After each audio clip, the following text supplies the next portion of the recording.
네, 우리 다 같이 기도하심으로 주일 예배를 하나님께 드리도록 하겠습니다. 하나님 아버지 감사합니다. 주님장에 나와서 우리 성도님들 머리 숙여 하나님 앞에 예배 드립니다. 하나님께서 이 자리에 좌정하여 주옵시고 우리 예배를 기뻐받아 주시옵소서.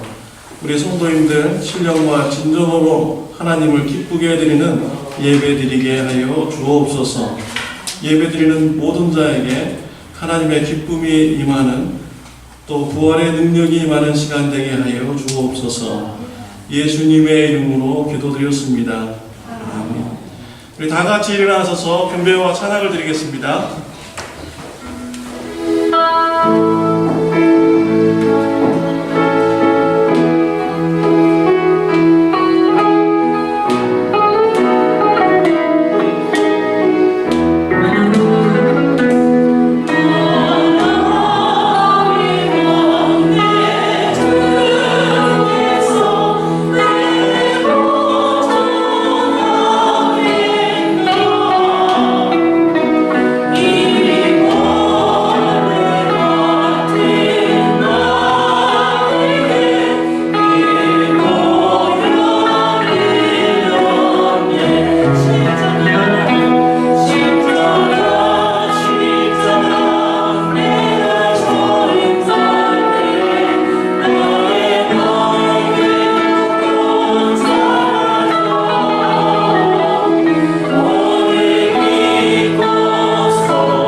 하나님 아버지 감사합니다.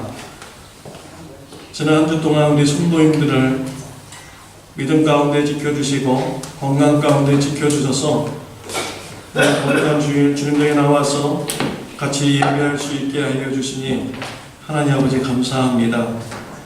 오늘 이 시간 우리 성도님들이 드리는 예배를 기쁘게 받아주옵시며 예배를 통하여 우리의 마음이 변하고 우리의 행동이 변하는 귀한 축복을 내려 주옵소서. 삶 가운데서 하나님의 말씀대로 순종하는 역사가 있게 하여 주옵소서. 하나님의 주권이 세워지며 하나님의 나라가 확장이 되는 귀한 은혜를 베풀어 주시옵소서. 하나님, 우리 지난 한 주 동안 하나님 보시기에 부끄러운 일을 행한 일이 있으면 예배를 통하여서 책망하여 주옵소서. 깨닫게 하여 주옵소서. 죄를 자복하고 고백하는, 인정하는 시간이 되도록 하여 주옵소서. 우리 인간의 모습에 소망이 없다는 것을 깨달아 알게 해주시고 예수 그리스도만이 우리의 참 소망임을 고백하는 시간 되게 하여 주옵소서. 우리 참 좋은 교회를 뜻이 있어서 이 지역에 세우신 줄 믿습니다. 교회를 통하여서 예수 그리스도의 복음이 이 지역에 확장이 되게 하여 주시고 많은 영혼을 구원받는 일에 쓰임받는 교회가 되게 하여 주옵소서. 우리 성도님들, 육체가 연약하신 성도님들 계십니다. 하나님, 아픔 중에 고난 중에 부르짖을 때 귀 기울여 주옵시고 응답하여 주옵소서. 고통이 없어지게 해주시며 몸이 건강케 되는 역사 있게 하여 주옵소서. 또한 과거에 하나님의 은혜로 건강하게 살았음을 감사하는 신앙이 있게 하여 주옵소서. 하나님 나라의 소망을 갖는 신앙 있게 하여 주옵소서. 마음이 병들어서 신앙이 넘어진 우리 성도님들 불쌍히 여겨 주옵시고 건강한 마음을 허락해 주시며 다시 힘을 얻어서 주님 전에 나와 우리 성도님과 신앙생활 할 수 있도록 축복하여 주옵소서. 오늘 예배를 통하여 쓰임받는 우리 사역자들 있습니다. 성령의 충만함을 역사해 주시고 그들을 통하여 예수님이 그리스도이심을 담대하게 선포하는 일에 쓰임받게 하여 주옵소서.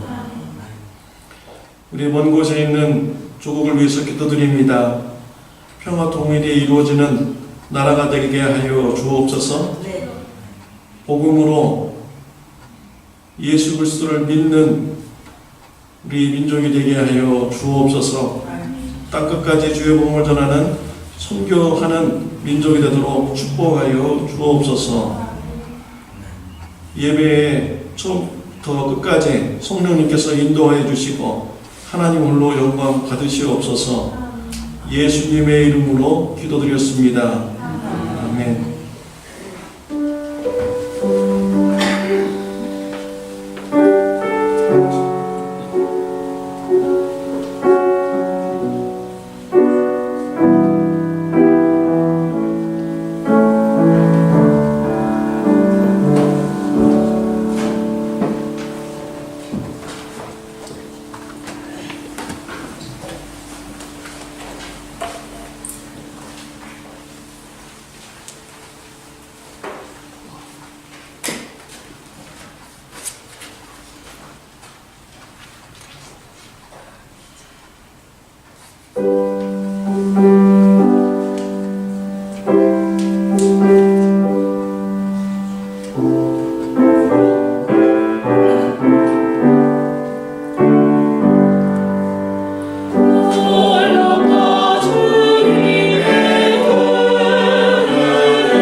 준비하신 힘을 하나님께 드리겠습니다.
우리 다 같이 일어나셔서 봉헌송 드리겠습니다. 나의 생명 드리니.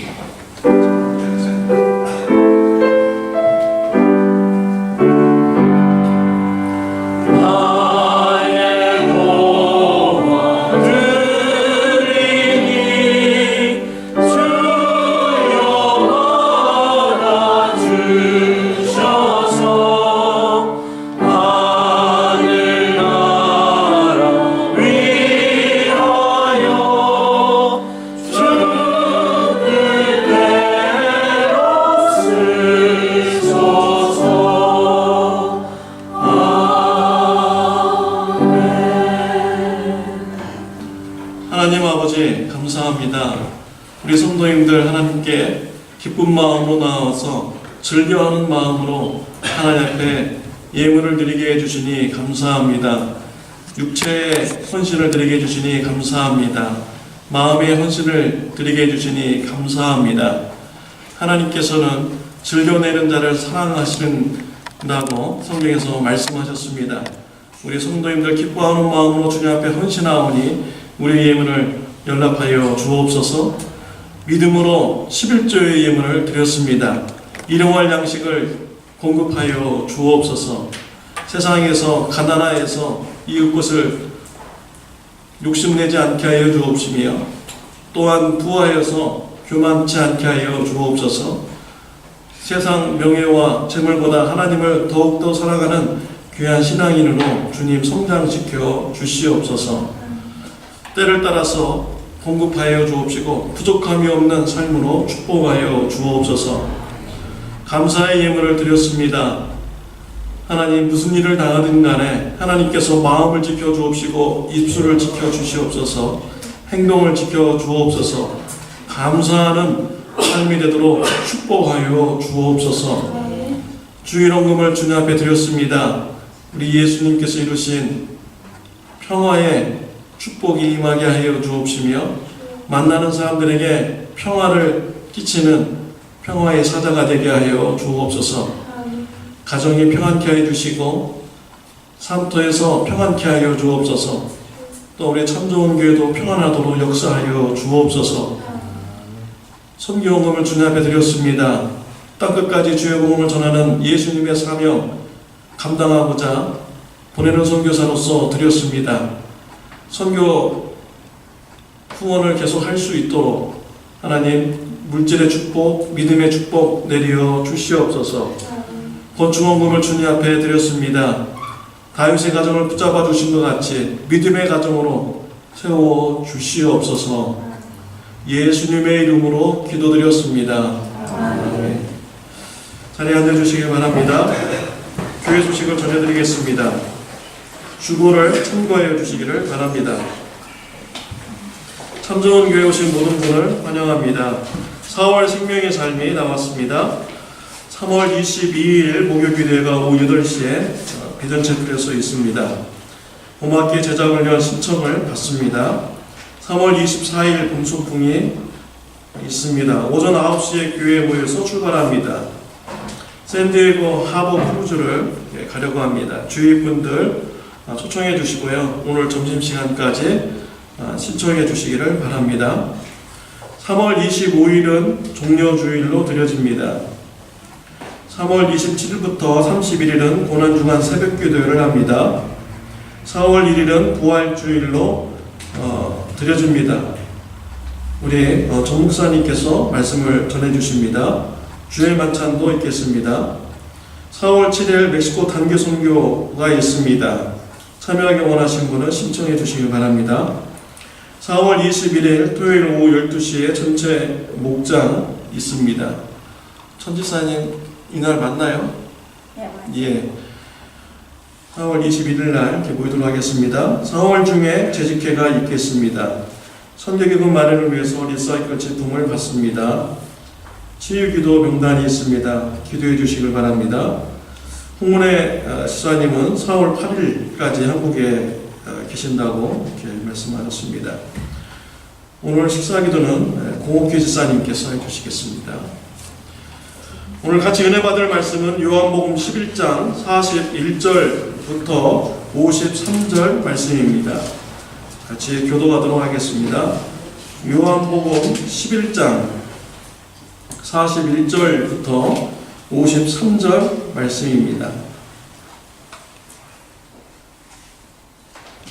돌을 옮겨 놓으니 예수께서 눈을 들어 우러러 보시고 가라사대 아버지여 내 말을 들으신 것을 감사하나이다.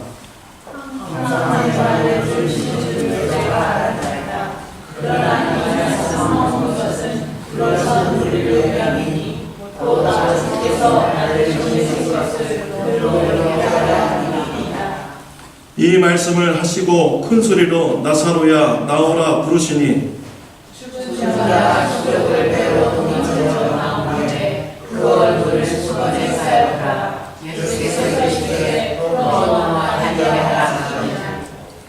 마리아에게 와서 예수의 하신 일을 본 많은 유대인이 저를 믿었으나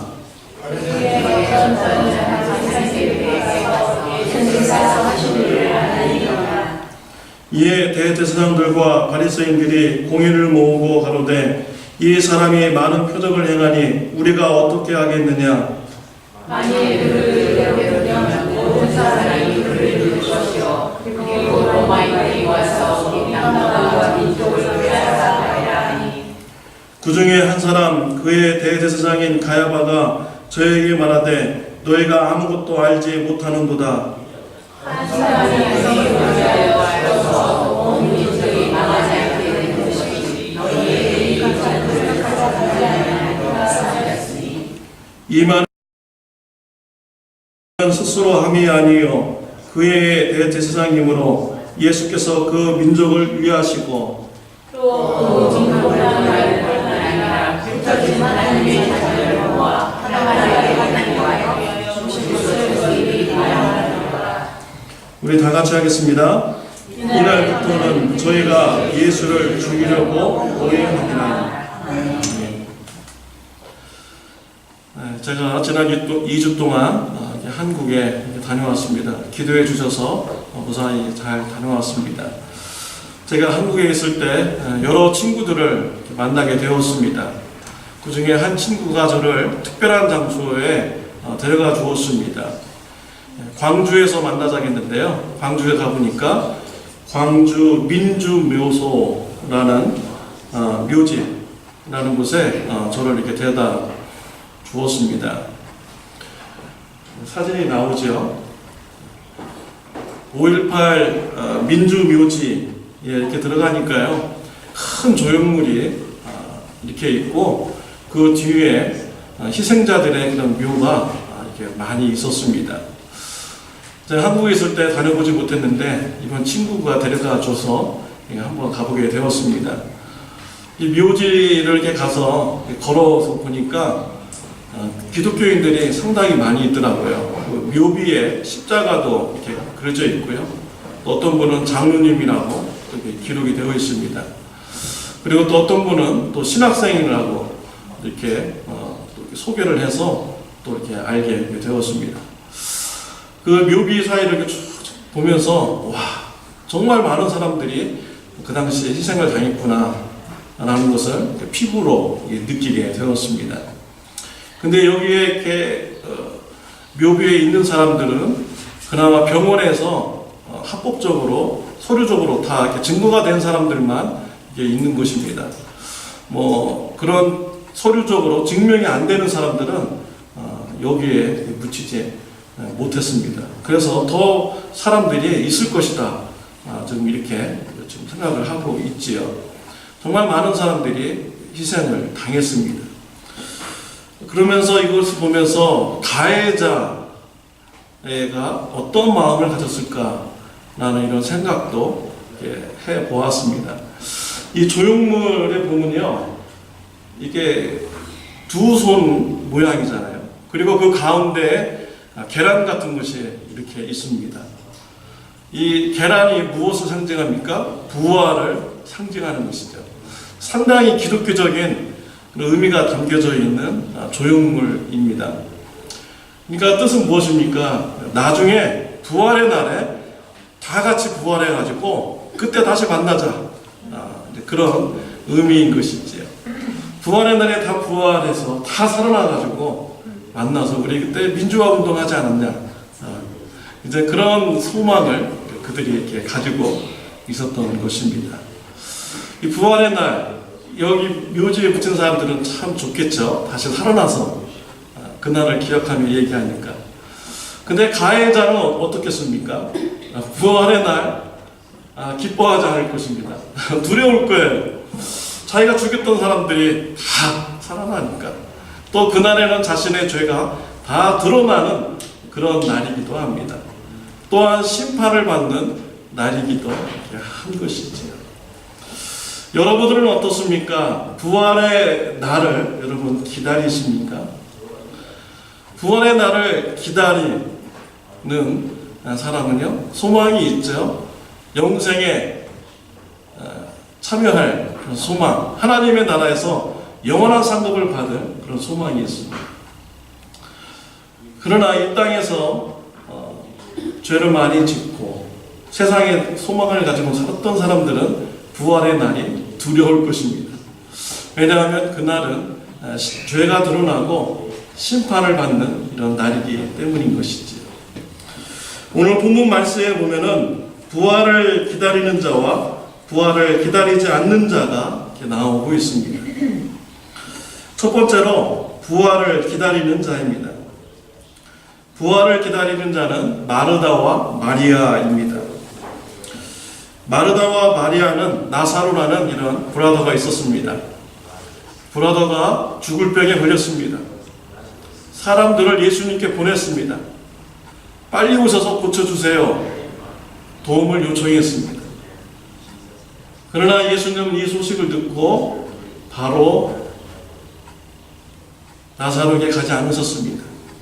이틀을 더 유하시고 움직이셨습니다.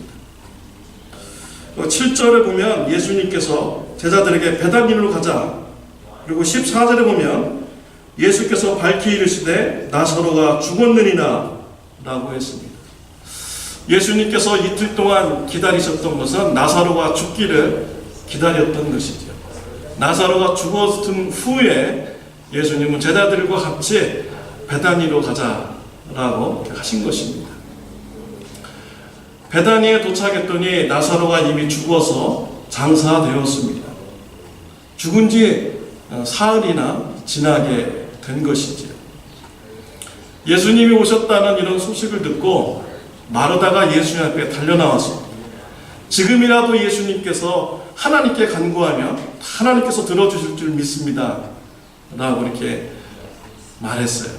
그러자 예수님께서 나사로가 다시 살아나리라 라고 말씀해 주셨습니다. 그러니까 예수님께서는 지금 나사로를 살려주겠다 라고 이렇게 얘기하신 거예요. 근데 마르다는 예수님의 그런 뜻을 온전히 이해하지 못했습니다. 상상하지 못하는 그런 엄청난 말을 우리 예수님께서 하셨기 때문이지요. 그렇지만 이 마르다가 부활을 믿지 않은 것은 아니죠. 부활을 믿었습니다. 그래서 예수님의 말씀에 대답을 하죠. 마지막 날 부활 때에는 다시 살아날 줄을 내가 아나이다 라고 이렇게 대답을 합니다. 이 마르다의 그런 부활 신앙, 우리들도 이와 같이 동일한 신앙을 우리가 가지고 있습니다. 장래에 예수님께서 다시 오시는 날 우리는 죽었다가 다시 살아나는 이런 부활의 소망을 우리가 가지고 이렇게 있죠. 예수님 시대 때 바리새인들도 부활에 대해서 믿었습니다.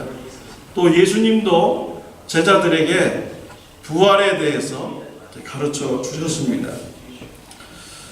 요한복음 5장 28절 29절에 보면 이를 놀랍게 여기지 말라. 무덤 속에 있는 자가 다 그의 음성을 들을 때가 오나니 선한 일을 행한 자는 생명의 부활로 악한 일을 행한 자는 심판의 부활로 나오리라 라고 예수님은 제자들에게 가르쳐 주셨습니다.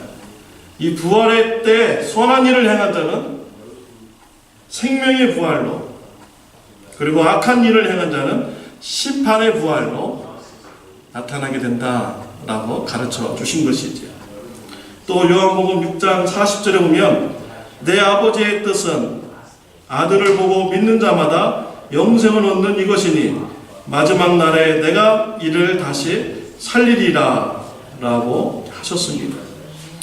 마지막 날에 예수님을 믿는 자는 예수님께서 다시 살리신다는 가르침을 제자들에게 주신 것이죠. 이와 같은 부활의 가르침에 마르다는 듣고 또한 믿음을 가졌던 것입니다. 또한 저와 여러분들도 예수님의 이런 부활의 가르침을 우리가 믿고 소망을 가지고 있는 것입니다. 부활의 소망을 가지고 있는 자들은요, 이 세상에서 하나님의 말씀에 순종할 수 있는 이런 힘을 가질 수가 있는 것입니다.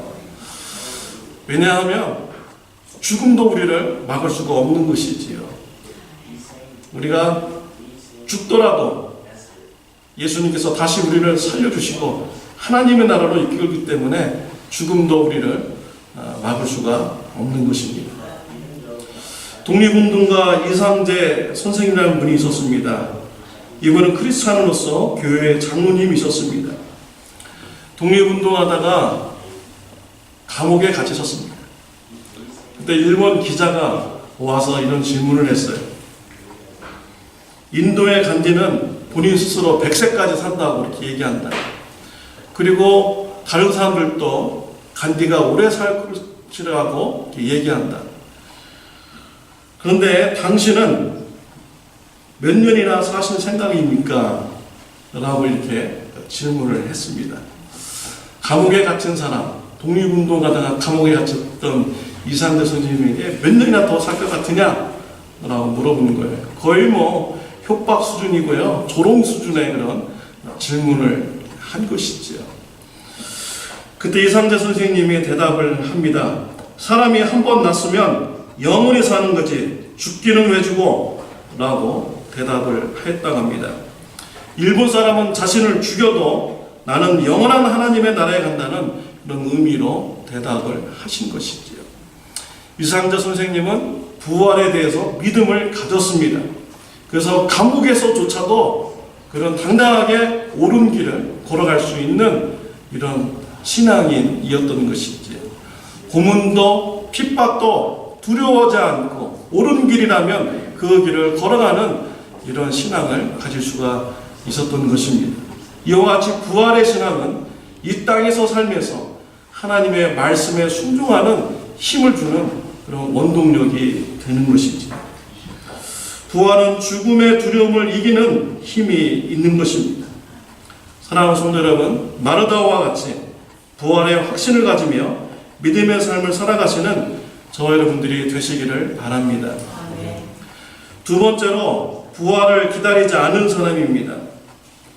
부활을 기다리지 않은 사람은 가야바입니다. 가야바는 예수님 시대 때 대제사장입니다. 바리새인들이 예수님께서 죽은 나사로를 살렸다는 이런 소식을 대제사장에게 보고를 합니다. 그러자 공의회가 모이게 되었습니다. 죽은 사람이 살아났다라는 것은 얼마나 좋은 소식입니까? 얼마나 기쁜 소식입니까? 그런데 공의원들이 모여가지고 예수님께서 죽은 자를 살리셨다라는 이런 소식을 놓고서 그들이 걱정을 하였습니다.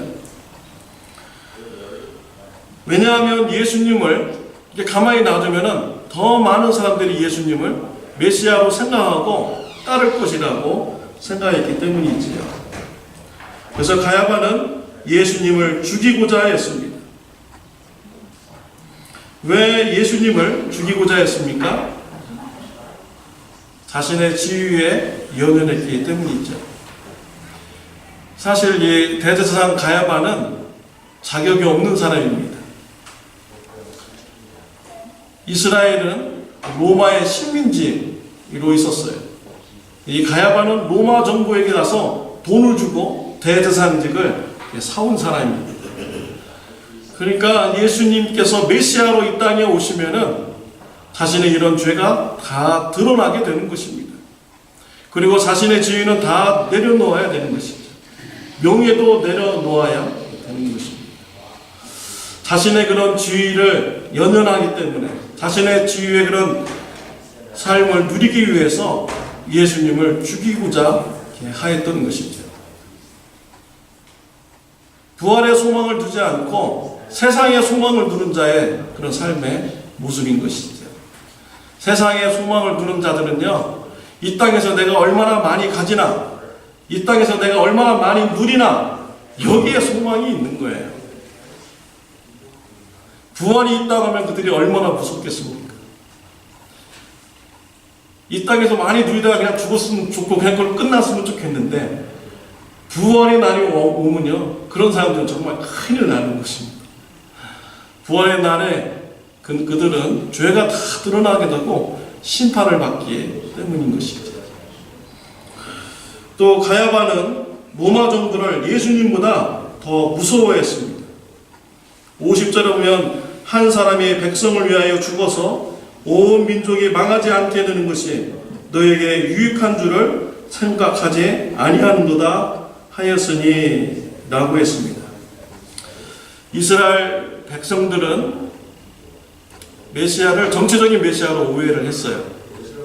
그래서 예수님이 정말 메시아라면 이젠 예수님이 로마 정부를 대항해서 싸우고 다윗의 나라가 이렇게 번성했던 것처럼 이스라엘을 다시 회복시키고 번성시킬 것이다 라고 기대를 가졌던 것이죠. 자, 이제 예수님이 정말 메시아라고 하면 이제 로마 정부와 대항해야 되는 것입니다. 그런 일이 벌어지게 되는 것이죠. 근데 가야바는 누구를 두려워했습니까? 로마 정부를 더 두려워했어요. 로마 정부가 다시 와가지고 우리를 짓밟고 우리가 가진 모든 것을 다 빼앗을 것이다 하면서 예수님을 죽이고자 결의를 한 것이죠. 근데 예수님은요, 죽은 자를 다시 살리신 이런 능력이 있으신 분입니다. 진짜로 두려워할 분은 누굽니까? 예수님이신 거예요. 로마 황제라도 죽음을 이길 수 있는 사람이 한 명도 없는 것입니다. 다 죽었습니다. 근데 예수님은 죽은 자를 살리기도 하시고 또 죽음을 이기시는 분이 바로 예수님이신 것이죠.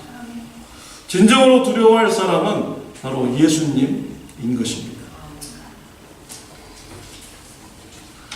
사도행전 24장에 보면 사도 바울이 예루살렘의 감옥에 갇힙니다.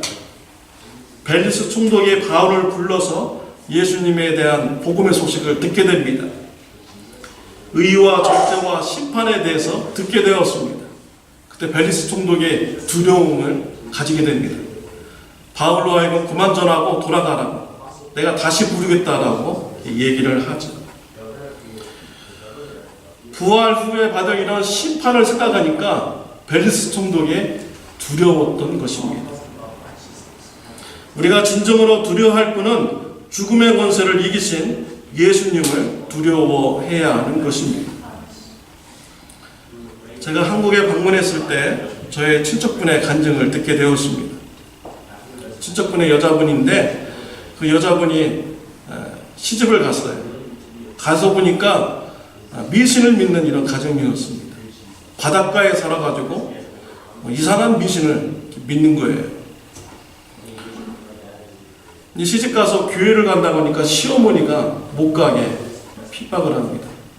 얼마나 무섭겠습니까? 처음에 시집을 갔는데 어머니가 시어머니가 그렇게 교회 가지 말라고 핍박을 하니까 그래도 그냥 교회를 갔대.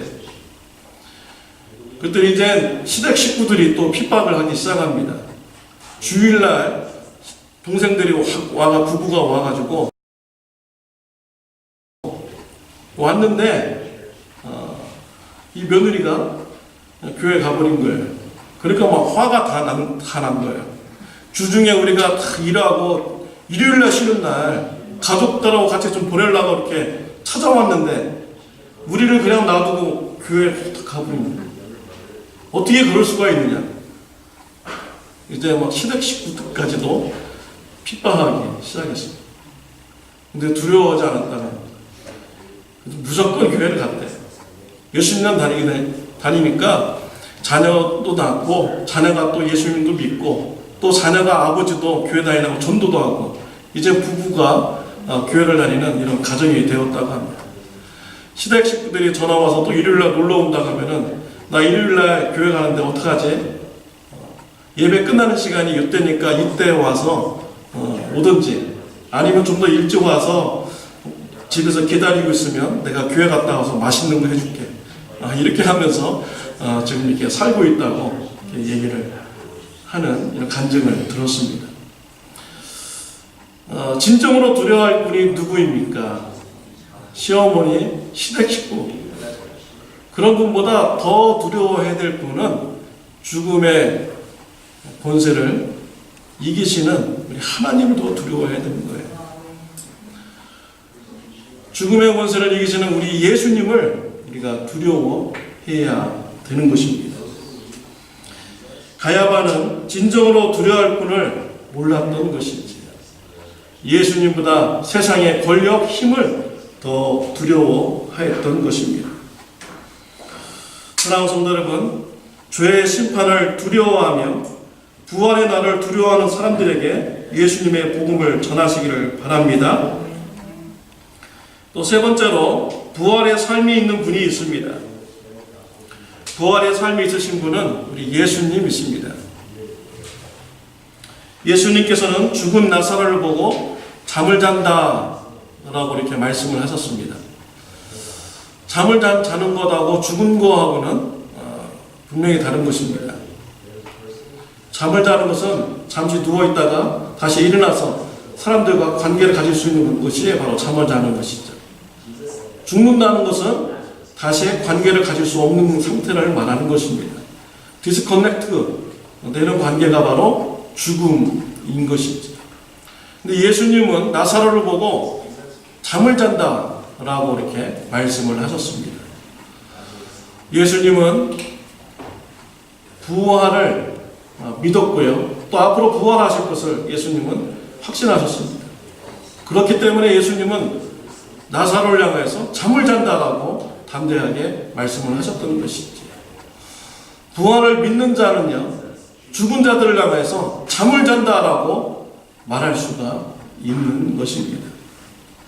우리 예수님은 이 땅에 오셔서 죽으시고 부활하실 이런 사역을 감당하실 것을 예수님은 아셨습니다. 그런데 예수님은 자신의 부활에만 연연하지 않으셨습니다. 예수님은 자신의 부활을 넘어서서 다른 사람들의 부활까지도 영향을 주는 이런 사역을 하셨습니다. 고린도전서 15장 20절 22절에 보면 그리스도께서 죽은 자 가운데서 다시 살아나사 잠자는 자들의 첫 열매가 되셨도다. 사망의 한 사람으로 말미암았으니 죽은 자의 부활도 한 사람으로 말미암는도다. 아담 안에서 모든 사람이 죽은 것 같이 그리스도 안에서 모든 사람이 삶을 얻으리라 라고 하셨습니다. 예수님은 부활의 첫 열매라고 말씀을 하셨습니다. 첫 열매라는 것은요, 두 번째 열매도 있고, 세 번째 열매도 있고, 네 번째 열매도 있고, 다섯 번째 열매도 있고, 계속 부활의 열매가 맺힌다는 것을 의미하는 것이죠. 예수님께서 죽음을 이기시고 부활하심으로써 그 믿는 자들에게 부활의 축복을 주는 이런 사역을 우리 예수님께서는 감당하신 것입니다. 이것이 바로 부활의 삶인 것입니다. 사도 바울은 예수님을 믿고 부활을 확신하셨죠. 그렇지만 자신의 부활에만 만족하지 않았습니다. 이방인들에게 다니면서 예수님을 전하였고 예수님을 믿는 자들에게 부활의 축복을 갖게 하는 이런 일을 사도 바울은 감당을 했던 것이죠. 사도 바울은 부활의 삶을 살았던 것입니다. 영국 하노버라는 이런 교회가 있습니다. 1600년도에 교회가 세워져서 현재까지도 살아있는 이런 교회입니다.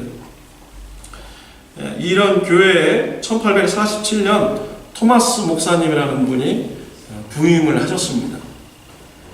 그때 그 목사님 아들에게는 8살 난 로버트 졸민 토마스라는 이런 아들이 있었습니다. 이 아이가 14살 때 되었을 때는 의과대학에 합격을 했습니다. 천재죠, 천재. 근데 의과대학에서 너무 나이가 어리기 때문에 나중에 나이가 들면 와라. 좀 커서 와라. 이렇게 했어요. 근데 이 학생이 좀 더 커가면서 목사님이 되야겠다. 선교사님이 되야겠다. 헌신을 하게 됩니다. 그래서 이 한호복 교회에서 이 사람을 중국 선교사로 파송을 합니다. 24살에 중국으로 선교사로 떠났습니다. 그런데 사모님이 중국에서 병에 걸려서 죽게 되죠. 27살 때 조선이라는 나라를 듣게 됩니다. 복음을 듣지 못한 이런 민족이 있다는 소식을 듣게 되죠. 그래서 이 토마스 선교사님은 전어를 시로모로 하는 이런 배를 타고 대동강을 타고 나라에 조선이라는 나라에 들어가게 됩니다. 그때 흥선대원군이 세국 정책을 하였죠. 외국선이 들어오니까 공격을 해서 사람들을 이렇게 죽였습니다. 토마스 선교사님도 강가에 올라왔는데 박춘곤이라는 사람이 토마스 선교사님을 죽였습니다. 토마스 선교사님은 죽임을 당할 때 성경책을 전해 주었습니다. 이러한 소식을 한호복 교회에 있는 아버지 토마스 목사님이 소식을 듣게 된 것이죠. 그 아버지의 심정이 어떻겠습니까?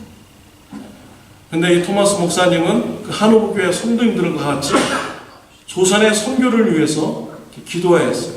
조선에 있는 사람들이 예수님을 믿는 이런 민족이 되게 해주세요. 라고 이렇게 기도를 하였습니다. 한호복 교회에서 은퇴할 때까지 한국을 위해서 기도하는 이런 교회가 되었습니다. 박춘곤이 성경책을 바꾸서 성경책을 읽는 중에 예수님을 영접하게 되고요. 최치량, 박영식이라는 사람들이 예수님을 영접하게 되었습니다. 그리고 현재 우리 대한민국은요, 세계에서 2번째로 선교사를 많이 파송하는 이런 나라가 되었습니다.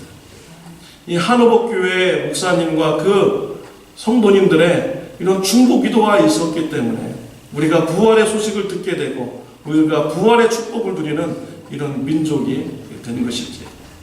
한호복 교회는 지금도 살아있는 교회고요. 한 10여 명이 모여서 예배를 드리고 있다고 합니다. 지금은 현재는 한국 목사님이 그 교회 담임 목사님 되어가지고 지금 목회를 하고 있다고 합니다. 이 한호복 교회는요, 자신의 그런 교회만 이렇게 일하지 않았어요. 다른 민족의 우리 한국 조선 사람들을 위해서 그들이 부활의 축복을 누리도록 하기 위해서 힘써서 기도하는 이런 교회였습니다. 이것이 바로 부활의 삶인 것이죠. 나만 혼자 구원받으면 되지. 나만 혼자 부활하면 되지. 우리가 이런 신앙생활에서 좀 더 나아가서 다른 사람에게 예수님의 복음을 전하고 다른 사람들이 예수님의 복음을 듣고 부활의 축복을 누리도록 하는 부활의 삶이 있어야겠습니다. 사랑하는 성도 여러분 부활의 삶을 살고 계십니까? 예수님과 같이 사도 바울과 같이 이방인들에게 또 다른 사람들에게 부활을 누리게 하는 삶을 사시는 저와 여러분들이 되시기를 바랍니다. 기도하시겠습니다. 하나님 아버지 감사합니다. 오늘 성도님들과 같이 부활에 대해서 같이 말씀을 나누게 해주시니 감사합니다. 우리 부활을 단지 믿는 것으로만 끝나지 않게 해주시고 부활의 삶이 풍성케 하여 주옵소서. 우리 입술로 예수님의 복음을 전하게 해주시고 다른 사람들 하여금 부활의 축복을 누리게 하는 부활의 삶이 있게 하여 주옵소서. 예수님의 이름으로 기도드렸습니다. 다 같이 일어나셔서 찬양 드리겠습니다.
지금은 우리 주 예수 그리스도의 은혜와 하나님 아버지의 극진하신 사랑과 성령님의 감화감동 교제하심이 부활의 삶을 살아갈 것을 결단하며 나가는 주님의 사랑하는 자녀들 머리 위에 영원토록 함께 하시기를 예수님의 이름으로 축원하옵나이다. 아멘.